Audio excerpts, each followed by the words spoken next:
चलिए दोस्तों, तो आज की कहानी है आत्मविश्वास की तलवार।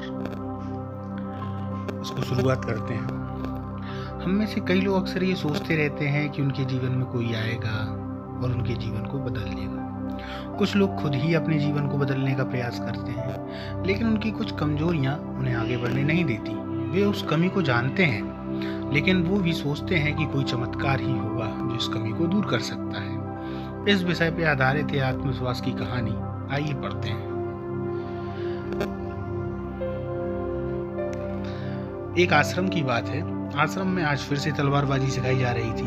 हर रोज ही की तरह धीरेन्द्र अपने अंदर के डर के कारण तलवार नहीं चला पा रहा था। गुरु जी ने उसे बहुत बार समझाया कि जब तक वह अपने अंदर के डर को बाहर नहीं निकाल लेता, तब तक वो तलवारबाजी नहीं सीख सकता। लेकिन क्या स्वभाव को बदलना इतना आसान होता है?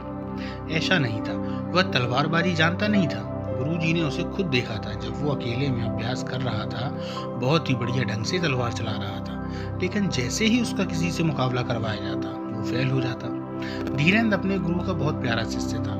उसका कारण यह था कि वह हर काम में आगे था। बस अगर उसमें कोई कमी थी तो वो ये थी कि अब तक मुकाबले में वह तलवार चलाना नहीं सीख पाया था।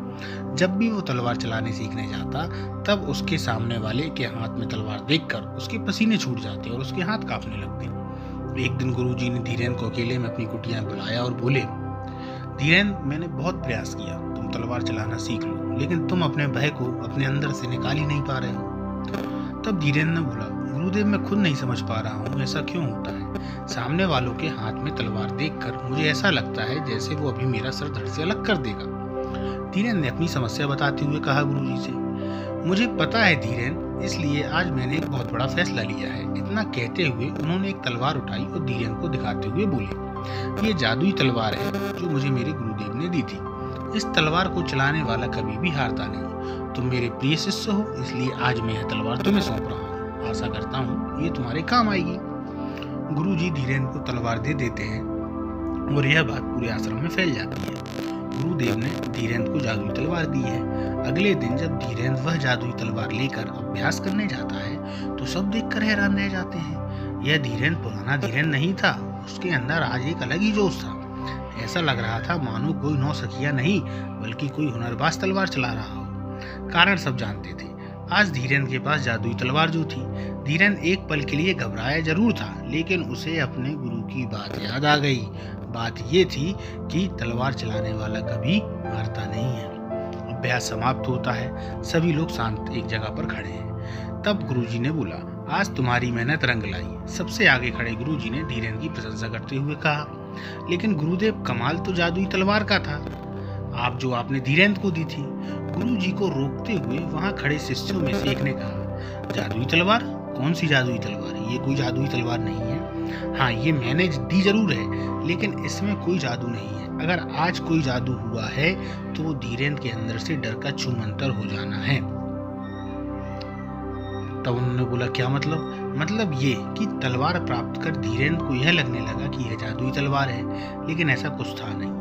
धीरेन्द्र ने बस मेरे बोले गए शब्दों पर विश्वास किया, और अगर सच्चाई देखी जाए तो जादू तलवार में नहीं, मेरे शब्दों में था, जिसने धीरेन्द्र को भयमुक्त बना दिया। समझ गए? अब असली बात सबको समझ में आ गई। तो दोस्तों, मोरल ऑफ द स्टोरी ये है कि सबसे बड़ा हथियार आत्मविश्वास होता है। अगर दोस्तों हम देखें तो हम सपनों के साथ में ऐसा होता है। कभी कभार आत्मविश्वास की कमी के कारण हम बहुमूल्य वस्तु या अमूल्य अवसर को खो देते हैं। इस कहानी को आप ध्यान से सुनेंगे तो पाएंगे कि वो जो धीरेन्द्र का आत्मविश्वास है, वो उसकी जादुई तलवार में नहीं, बल्कि अंतर्मन में है। और अगर ये आत्मविश्वास और प्रबल हो जाए तो वो तलवार ही नहीं, अपनी लकड़ी की तलवार से भी भारी से भारी जंग जीत सकता है। क्योंकि इसी आत्मविश्वास की वजह से हमारे भीतर का 100% बाहर निकल कर आता है। दोस्तों, आपने देखा होगा आपके आसपास के लोग जो कि कभी कभार पढ़ने में या किसी और काम में काफी होशियार थे, दक्ष थे, गुणवान थे, पर वे उस मुकाम पर नहीं पहुंच पाए। जबकि कुछ ऐसे भी आपके दोस्त रहे होंगे या आप उनको जानते होंगे जो अपने कार्य में या अपने अन्य कामों में इतने कुशल नहीं थे, पर वो आपको सफल होते हुए दिखते हैं। कारण वो ही अंदर बैठा आत्मविश्वास है। क्योंकि जिनको कुछ नहीं आता था या अपन कह सकते हैं कि थोड़ा कम आता था, उन्होंने उतने का ही पूरा उपयोग किया पूरे आत्मविश्वास के साथ में। लेकिन जिनको बहुत कुछ आता था, उन्होंने अपने डर के कारण वो जो कुछ आता था उसको कभी सामने नहीं लेके आए। दोस्तों, आपने नाम सुना होगा नेपोलियन बोनापार्ट का। वे एक फ्रांस में एक सैनिक के रूप में थे। अगर उनकी हाइट देखी जाए तो 4.5 फीट से ज़्यादा के वो नहीं थे, लेकिन फ्रांस में एक सैनिक के रूप में थे। लेकिन कुछ समय बाद वो फ्रांस के सम्राट भी बने।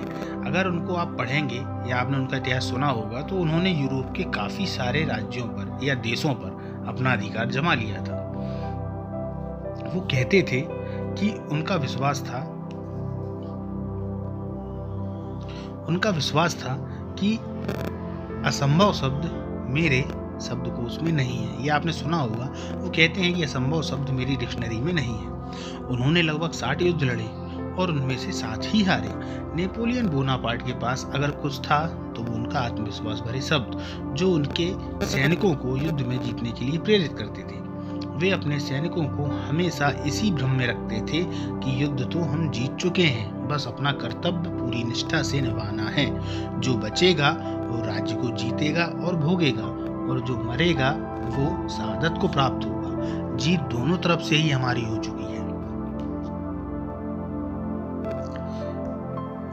इसी प्रकार हमें भी अपना विषम परिस्थितियों में आत्मविश्वास बनाए रखना चाहिए, क्योंकि यही वह सबसे बड़ा हथियार है जो हमारी जीत, विजय, पराक्रम, शौर्य, मेहनत को सही अवसर के समय पर प्रयोग लाने में सहायता करता है। इसी प्रकार दोस्तों, आज की कहानी यही समाप्त करते हैं। अलविदा, कल मिलेंगे नई कहानी के साथ।